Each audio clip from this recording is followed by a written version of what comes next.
کربل کی کہانی کا لوگوں یہ جنازہ ہے اسلام کے بانی کا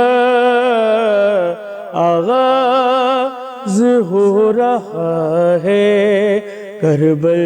کی اعوذ باللہ من الشیطان اللعین الرجیم بسم اللہ الرحمن الرحیم وبہ نستعین وہو خیر المعین۔ تذکرہ مولا کائنات کا اس حوالے سے کہ ایام شہادت مولا کے ہیں، مولا کے اس ایام سے فیضیاب ہوتے ہوئے مولا کا تذکرہ کریں۔ شہر اللہ ہے تو شہر اللہ میں کیوں نہ نفس اللہ کا ذکر زیادہ کیا جائے۔ مولا کائنات کی شروع کی زندگی کے بہت چیدہ واقعات تھے، وہ ہم نے پہلے بتائے، جیسے کہ پہلے بھی عرض کر چکا ہوں کہ ممکن نہیں کہ ہم مولا کائنات کی لائف کو ان چند منٹوں میں یا گھنٹوں میں قید کر سکیں، کیونکہ علی کی فضیلت اتنی ہے کہ اس کو بیان کرنا نہ کسی انسان کے بس میں ہے اور نہ کسی جن کے بس میں ہے، نہ لکھائی کی صورت میں ہو سکتی ہے اور نہ ہی جو ہے بیان کی صورت میں ہو سکتی ہے، کیونکہ رسول اسلام صلی اللہ علیہ وآلہ وسلم کی حدیث ہے کہ اگر مجھے کسی نے پہچانا تو وہ اللہ اور علی نے، اللہ کو کسی نے پہچانا تو وہ میں نے اور علی نے، اور اگر علی کو کسی نے پہچانا تو وہ اللہ نے اور میں نے۔ تو اس کے مطلب یہ کہ کوئی چوتھا آدمی ایسا نہیں ہے کہ جو بولے کہ ہاں میں مولا کائنات کو پہچان چکا ہوں، کیونکہ جس کی پہچان کے بارے میں رسول اسلام اتنا واضح جملہ بول رہے ہیں کہ میں نے اور اللہ نے علی کو پہچانا، اگر کوئی تیسرا اس میں مشترک ہوتا تو یقیناً اس کا بھی نام لیا جاتا۔ خیر، مولا کائنات کی زندگی کیونکہ عدل سے بھرپور تھی، انصاف سے بھرپور تھی، اور یہ ایک ایسی چیز تھی جو کسی بھی صورت میں مسلمانوں میں قابل برداشت نہیں تھی، اور بہت ساری روایتیں آتی ہیں، بہت ساری حکایتیں آتی ہیں، اور بہت سارے واقعات آتے ہیں، روایتیں آتی ہیں، نقل ہوتی ہیں مولا کائنات کے بارے میں۔ بنو عباس کا خلیفہ بعد ہارون رشید کا یا چھٹے امام سے یا ساتویں امام سے کہتا ہے کہ یہ جو آپ مولا کو قسیم النار والجنہ کہتے ہیں، یعنی کہ علی جو ہیں وہ جنت اور جہنم کے تقسیم کرنے والے ہیں، یعنی کون جنتی ہوگا اور کون جہنمی ہوگا یہ علی کریں گے۔ تو آیا یہ کوئی طریقہ ایسا ہے کہ روز محشر علی کھڑے ہوں گے اور وہ معین کریں گے کہ اس کو جنت میں بھیجو، اس کو جہنم میں بھیجو؟ کوئی ایسا سلسلہ ہوگا؟ یہ کیا سلسلہ ہوگا؟ بنو عباس کا تذکرہ میں نے اس لیے کیا کہ بنو عباس جو ہیں حضرت عباس کے بیٹے مولا کائنات کے چچا کے اولادوں میں سے تھے، ابن عم کہلاتے تھے۔ تو جب اس نے یہ مولا سے سوال کیا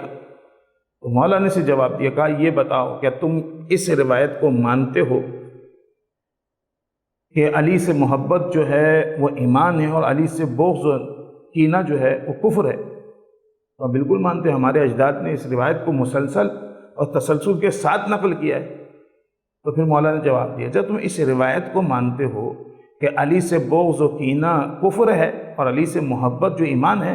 تو پھر جنت و جہنم بٹ گئی، اب کسی مزید اور چیز کی ضرورت نہیں ہے۔ جو علی سے بغض و کینہ رکھے گا وہ جہنم میں جائے گا، جو علی سے محبت کرے گا وہ جنت میں جائے گا۔ سیدھا سمپل آسان سا قانون امام نے فراہم کیا، یعنی علی علیہ السلام کی بات۔ اور یہ روایت تو صحیح بخاری میں بھی موجود ہے، اور اس روایت کے ناقل جو ہے، نقل کرنے والے وہ خود حضرت ابوبکر ہیں،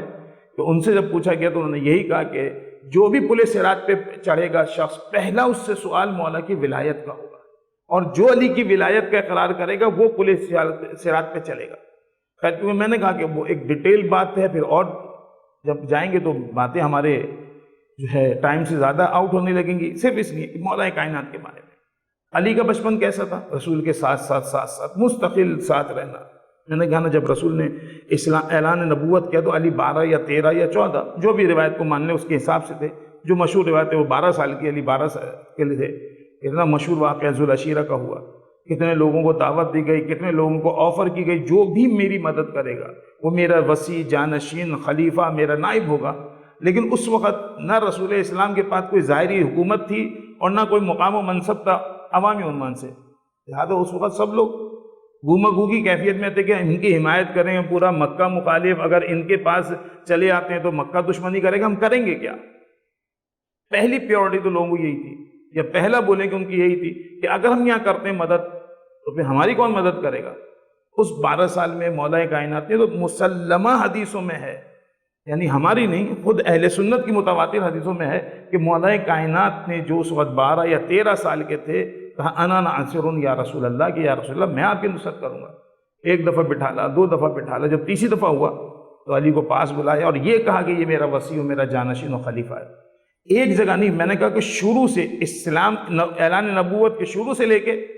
اور آخری جو حج کا خطبہ ہے جسے حجت الوداع کا خطبہ کہتے ہیں، اگر اس خطبے کو ہم دیکھیں اور اس دن کے واقعات کو، تو روایت کا جملہ یہی ہے کہ جب مولا کو بلند کیا اور کہا کہ من کنتم مولاہ فہذا علی مولا، تو فقط یہاں تک نہیں ہوا تھا کہ مولا کو دکھایا اور اس کے بعد معاملہ ختم کر دیا۔ رسول اسلام نے رو کے رکھا لوگوں کو اور کہا ہر شخص آئے اور میرے سامنے علی کے ہاتھ پہ بیعت کرے، یعنی اتنا تھا کہ لوگوں سے بیعت کرائی مولا کائنات کی، اور لوگوں نے علی کے ہاتھ پہ رکھ کے کہا بخن بخن یا علی، کہ یا علی مبارک ہو آپ ہمارے اور مومنین کے امیر ہو گئے۔ ہر شخص آتا تھا، ہاتھ پہ بیعت کرتا تھا اور علی کو مبارکباد دے کے جاتا تھا۔ روایت جو میں نے اپنے بزرگوں سے سنی ہے وہ کہتے ہیں فقط یہاں تک کا مسئلہ نہیں تھا کہ مردوں سے بیعت لی اور چلے گئے لوگ، نہیں، کہا جو عورتیں ہیں وہ بھی آ کے علی کے ہاتھ پہ بیعت کریں گی۔ اب یہ جملہ جو ہے میرا، اگر لوگ بہت جلدی لیں گے تو متنازع جملہ بن جائے گا۔ ہاتھ پہ بیعت لینے کا مطلب کیا؟ یہ میں عرفی طور پہ بتا رہا ہوں کہ ان کو مولا اور ولی و وارث ماننا۔ رسول اسلام نے جب مردوں سے نبٹ گئے، معاملہ ختم ہو گیا، مردوں سے ساری بیعت لے لی، تو اس کے بعد مولا نے رسول اسلام نے ایک بڑا سا ٹپ منگایا، ٹپ بولیں، بالٹی بولیں یا برتن بولیں، کہ جس میں پانی بھرا اور پانی کے ایک طرف علی سے کہا کہ اپنا ہاتھ ڈالو، اور جو حضرت آتی سے اس سے کہتے دوسری طرف ہاتھ ڈالو اور علی کے ہاتھ پہ بیعت کرو، تو ایک طرف علی، یعنی ان کے ہاتھ کو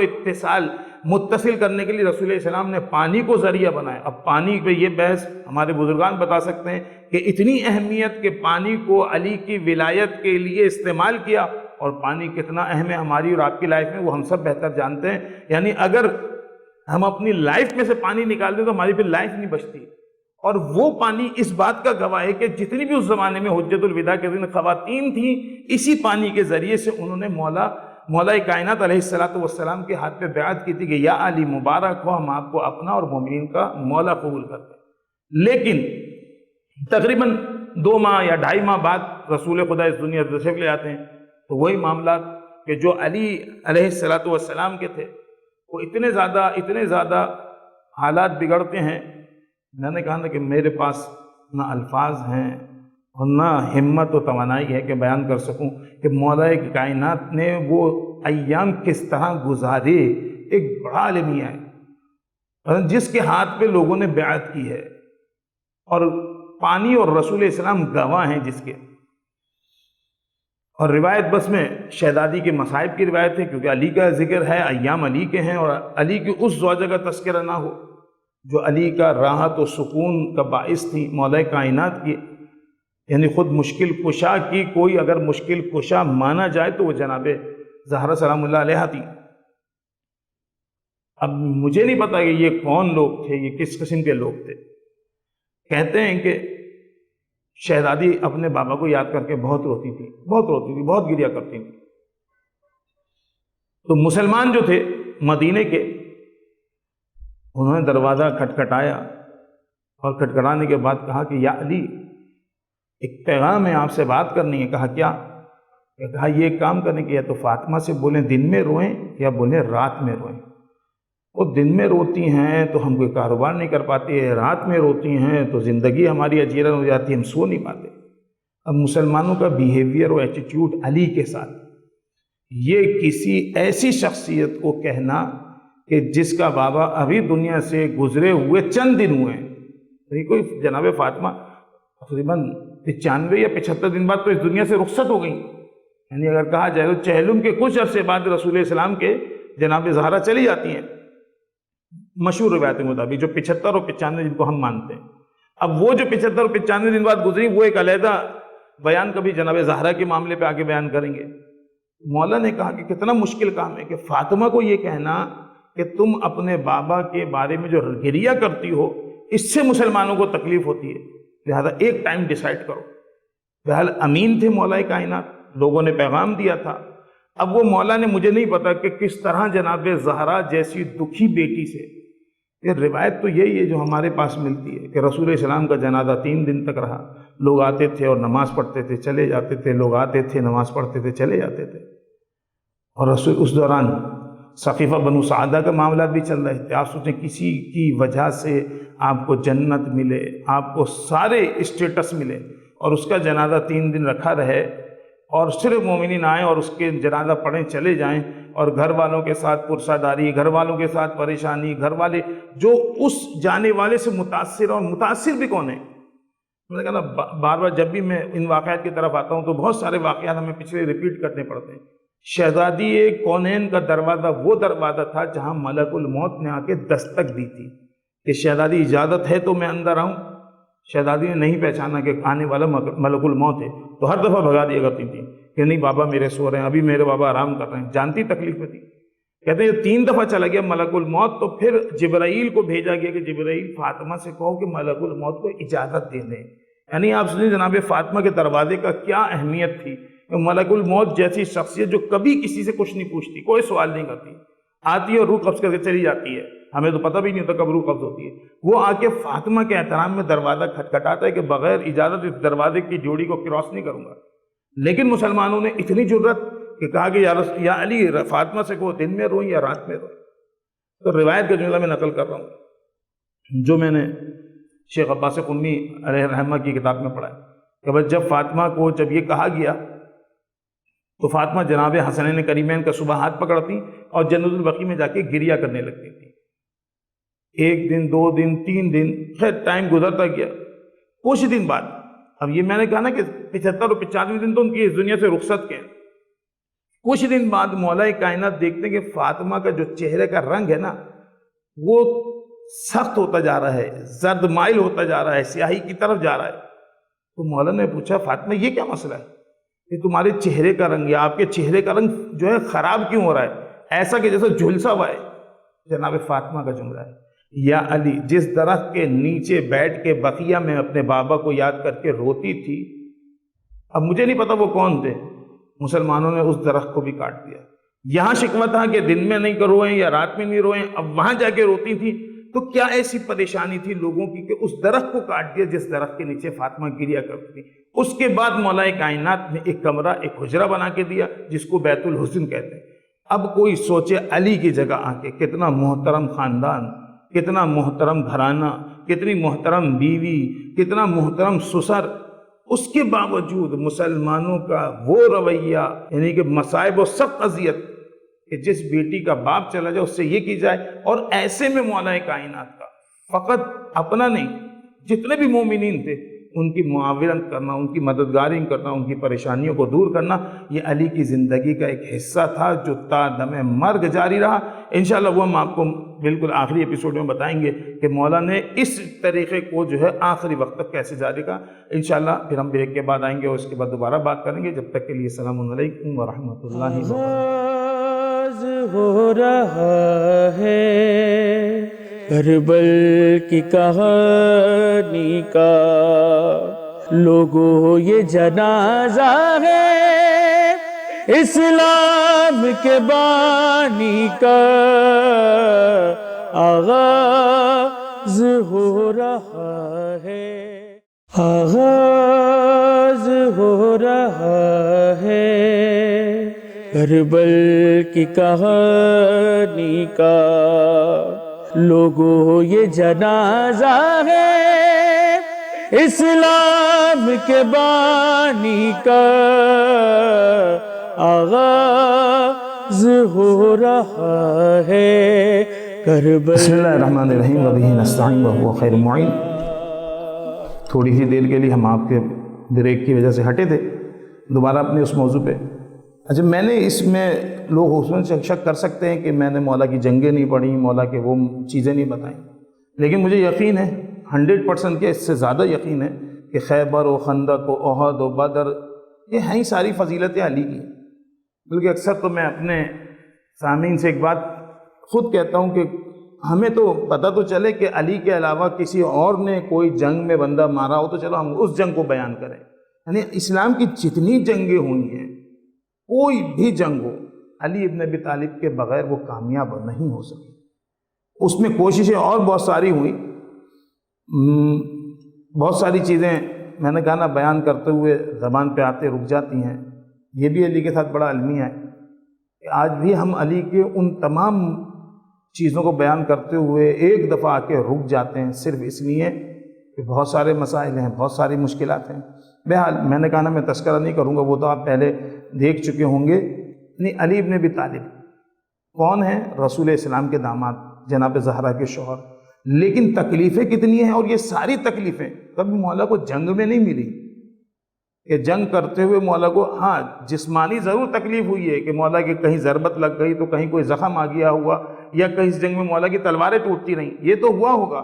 لیکن جو زبانی گھاؤ جو صرف مسلمانوں سے مولا کائنات کو ملے وہ کسی اور نے نہیں دی، وہ صرف کلمہ گو مسلمانوں نے دی، اور وہ بھی اس لیے کہ مقابل پہ کون ہے؟ علی ابن ابی طالب۔ جانتے ہیں کہ علی سے، بلکہ روایتیں اگر میں نے کہا نا بہت ساری روایتوں کو نقل کرنا جو ہے مشکل بن جاتا ہے ٹائمنگ کی وجہ سے، کہ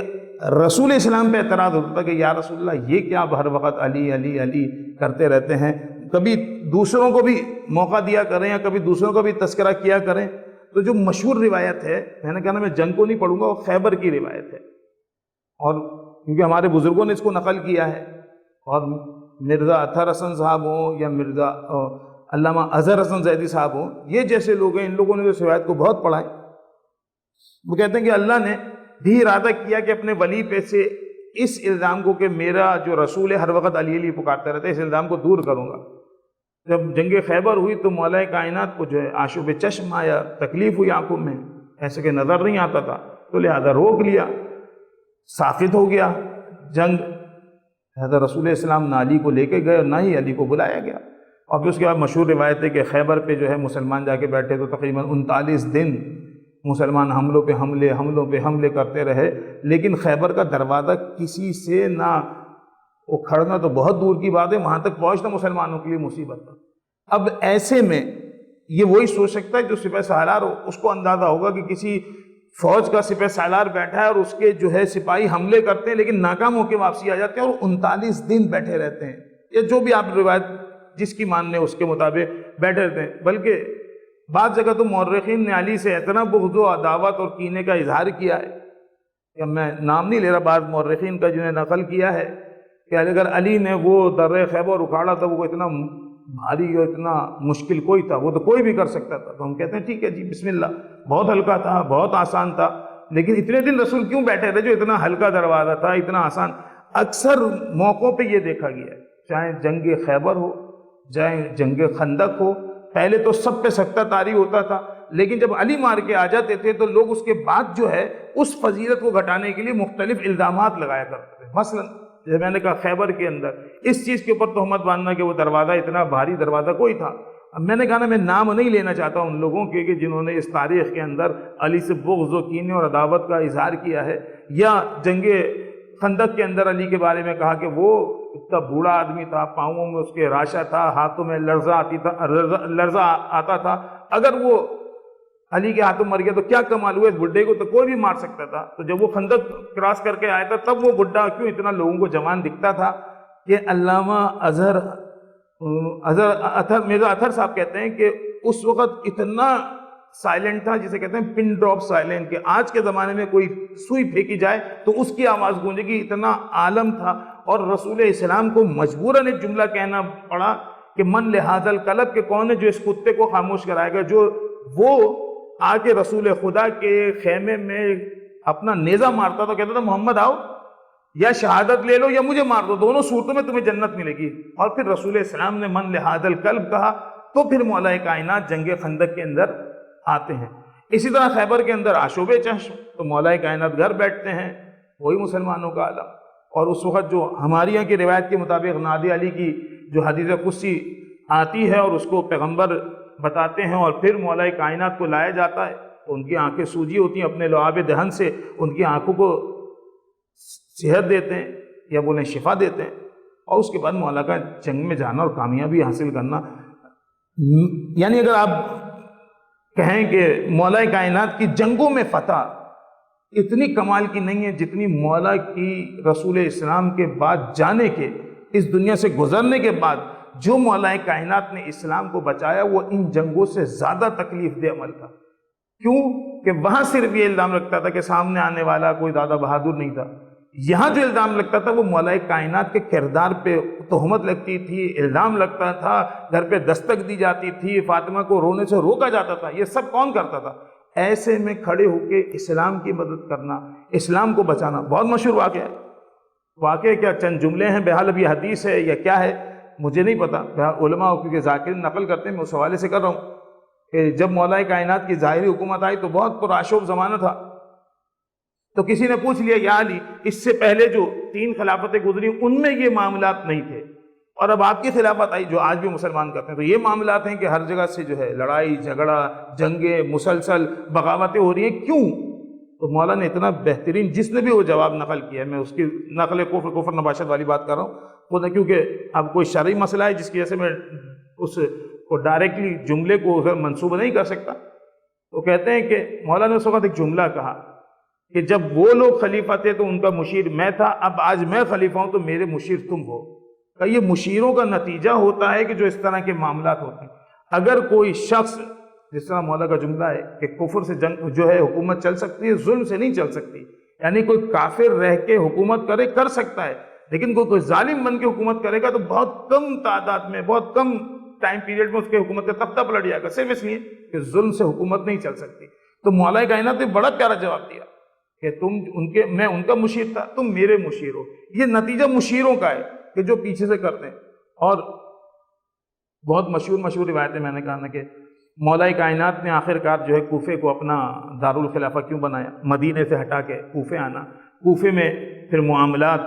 کوفہ کیسے وجود میں آیا، کیسے وقوع پذیر ہوا، کوفے میں کیا سارے شیعہ رہتے تھے، جو کہ ہم پہ اکثر تہمت باندھی جاتی ہے کہ مولا حسین کو بلانے والے کوفی تھے، تو کوفی سارے کے سارے شیعہ تھے، کوفہ وجود میں کیسے آیا، کوفے کے حالات کیسے تھے۔ خیر یہ بہت بڑی، میں نے کہا نا مولا کائنات کی زندگی ہے، اس کو اتنی کم ٹائم پیریڈ میں مقید کرنا ممکن نہیں ہے، لیکن مولا کائنات کا اصلی محاذ اور حقیقی محاذ وہ تھا کہ جو انہوں نے خود 25 سال کے وقت میں گزارا، ایسا کہ مسلمانوں کے اوپر حملے ہوتے ہیں، حملے نظریاتی فکری، اور اس زمانے میں علامہ نقن صاحب کا جملہ ہے اور بہترین جملہ ہے، اور ہمارے اتنے بزرگ علماء گزرے ہیں اور اتنے جید یہ علماء گزرے ہیں کہ ان کا تذکرہ ہونا چاہیے کہ اس زمانے میں سب میں زیادہ جو کام ہوا ہے، یعنی 3 خلافتوں میں جو سب میں بڑا کام ہوا ہے وہ صرف فتوحات کا کام ہوا ہے۔ جنگیں ہوتی تھی، علاقے فتح ہوتے تھے، جنگیں ہوتی تھیں، علاقے فتح ہوتے تھے۔ وہ کہتے ہیں کہ اتنا بڑا جو رقبہ جو ہے پھیل چکا تھا مسلمانوں کی حکومت کا کہ شرق و غرب تقریباً اس میں آنے لگا تھا۔ تو مسلمان بڑے خوش ہوتے ہیں، اکثر کہتے ہیں کہ اسلام پھیلا، اسلام پھیلا۔ اگر نقن کہتے ہیں کہ یہ جملہ غلط ہے کہ ہم نے اگر کوئی علاقہ فتح کر لیا تو اسلام پھیل گیا، کہ اگر اسلام پھیل گیا کو مان لیں کہ اگر یہ اسلام پھیلا ہے تو اس کے بعد جو بھی حکومت اسلام سے چھینی تو کیا اسلام سکڑ گیا؟ کہ نہیں، علاقے فتح کرنا اسلام کی فتح نہیں ہے، لوگوں کے قلوب کو فتح کرنا اسلام کی فتح ہے۔ رسول خدا نے جو جنگ کی، مولا کائنات نے جو جنگ کی، وہ بحالت مجبوری کی گئی، خواہش و ارادے سے نہیں کرے گی۔ دل چاہتا تھا رسول اسلام کا کہ وہ جنگیں کریں، جو جنگیں بعد میں ہوئیں کیا رسول اسلام کے زمانے میں نہیں ہو سکتی؟ رسول اسلام نے لوگوں کو خط لکھا، خط لکھنے کے بعد دعوت اسلام دی، انہوں نے بغاوت کی تو جنگ شروع ہوئی۔ لیکن مولا کائنات کے زمانے میں آپ دیکھیں، مولا کائنات کو جو سب میں زیادہ مشکل پیش آئی وہ یہ پیش آئی کہ کوفے کے اندر رہتے ہوئے مسلمانوں کو ایک جگہ پہ رکھنا، ایک بنا کے یا ایک جسم کی طرح رکھنا وہ مشکل ہوتا جاتا۔ صرف وجہ کیا تھی کہ علی ابن ابی طالب کی عدالت لوگوں سے برداشت نہیں ہو رہی تھی۔ کیوں کہ جب مولا کی حکومت آئی، جو میں نے شروع میں بھی کہا تھا کہ بہت سارے لوگوں کے وظیفے بڑھے، اور بہت سارے لوگوں کے جب وظیفے بڑھے تو انہوں نے مولا پہ اعتراض بھی کیے، اور جب مولا کی حکومت آئی تو اعتراض کیے۔ میں نے کہا نا کہ میں مجبور ہوں، بہت ساری چیزوں کے اندر تذکروں کے اندر نام نہیں لینا چاہتا، کہ بہت قریب تھے مولا کے اور وہ مولا سے مخالف ہوئی، بلکہ انشاءاللہ اگر ہوا تو بتاؤں گا کہ کون کون مولا کے قریب تھا اور کس طرح مولا کے حلقے سے وہ چھوٹ گیا، صرف اسی عدالت کی وجہ سے۔ مشہور ترین اصحاب تھے، انہوں نے مولا کے پاس آ کے کہا یا علی، ہمیں اس سے پہلے تو اتنا وظیفہ ملا کرتا تھا، یہ آج آپ نے کیا کر دیا، کالے اور ہمارا جو ہے وظیفہ برابر کر دیا، یعنی ایک حبشی غلام ہو اس کا اور میرا وظیفہ برابر ہے، کیونکہ اسلام میں غلام کو مانا تو جاتا ہے، لیکن جو خود سیرت رسول ہے کہ وہ غلاموں کو آزاد کرتے تھے، انہیں ایک عام مومن اور مسلمان کا اسٹیٹس دیتے تھے، جس کی مثال حضرت بلال حبشی ہیں۔ تو انہوں نے کہا یا علی یہ کیا کہ آج گورے کا کالے کا اور ہمارا جو ہے ایک جیسا وظیفہ مل رہا ہے۔ تو مولا نے کہا کہ تم جانتے ہو رسول اللہ کے زمانے میں تمہارا کتنا تھا اور اس کالے کا کتنا تھا؟ جب لوگوں نے دیکھا کہ وظیفے کم ہو رہے ہیں، ہماری مراعات کم ہو رہی ہیں، ہمیں حق کے مطابق چیزیں مل رہی ہیں، تو لوگ علی کے دشمن ہونا شروع ہو گئے، جو اس ارادے سے مولا کائنات کو شاید یہ سمجھ رہے تھے کہ جو آج مولا کو خلافت ملی یہ ہمارے مرہون منت ہے اور ہماری وجہ سے ہے، تو لہذا اب ہم علی کے ساتھ شریک ہوئے ہیں تو شاید علی ہماری اس محنتوں کاوشوں کا کچھ اجر دیں گے۔ لیکن جو میں نے شروع میں جملہ کہا تھا کہ رسول اللہ علیہ وسلم، مولا کائنات نے یہ کہا تھا کہ میں سیرت رسول کے مطابق چلوں گا۔ اب تو سیرت رسول، کوئی رسول اللہ کو اتنا موقع نہیں مل سکا اسلام کے اندر کہ بعد میں ایک اسٹیٹ کو بھرپور طریقے سے بناتے یا منظم کرتے، وہ موقع ملا مولا کائنات کو، اور جب اس پہ انہوں نے رسول اسلام کے کردار کے مطابق کوشش کی تو جو رہنے والے ساتھ کے لوگ تھے وہ ایک دفعہ مخالف ہونے لگے۔ اکثر یہ کہا جاتا ہے کہ ابن ملجم کون ہے؟ عبد الرحمن ابن ملجم، شبس یا شمر ابن ذوالجوشن، یہ کون افراد ہیں؟ اور جو ہم پہ سب میں بڑا الزام لگایا جاتا ہے وہ یہی لگایا جاتا ہے کہ ہم نے جو ہے مولا حسین کے قتل کا جو ہے پروگرام بنایا، یا ہم نے مولا حسین کو قتل کیا، یا شیعہ اس میں شامل ہے، ہم سے مراد شیعہ علی بن ابی طالب علیہ السلام۔ تو یہ جو الزام لگایا جاتا ہے وہ انہی شخصیات کی وجہ سے، جس کا میرا نام لے کہ ابن ملجم کو بولیں یا شبس، بہت تاریخ کا مشہور شخصیت، اور اگر کوئی نہیں جانتا ہو تو وہ جا کے دیکھے حضرت مختار کی سیریال، اس میں شبس کا کردار ملے گا۔ یہ سب کردار وہ تھے جو مطلبی، جاہ طلب، خواہشات نفسانی کے پیروکار، دنیا طلب لوگ تھے، جو علی کے پاس صرف اس لیے جمع ہوئے کہ ہم آج علی کو ہم خلافت دلائیں گے تو جس طرح پہلے لوگوں کو نوازا کیا شاید مولا کائنات ہمیں اس طرح نوازیں گے، لیکن انہوں نے علی کو جانتے ہوئے، دیکھتے ہوئے اپنایا۔ علی کی معرفت کے ساتھ علی کو اپناتے تو شاید کبھی مخالفت نہ کرتے۔ انشاءاللہ اس کے بعد ہم اگلے ایپیسوڈ میں پھر دوبارہ آئیں گے اور بتائیں گے کہ مولا کائنات کی شہادت ابن ملجم کا کون تھا، شبس کا کیا کردار تھا، یہ شمر کون تھا، کیوں لوگ مولا کائنات کے مخالف ہوئے، اس کے بعد انشاءاللہ بیان کریں گے۔ والسلام علیکم ورحمۃ اللہ وبرکاتہ۔ آغاز ہو رہا ہے کربل کی کہانی کا، لوگوں یہ جنازہ ہے اسلام کے بانی کا، آغاز ہو رہا ہے کربل کی کہانی کا۔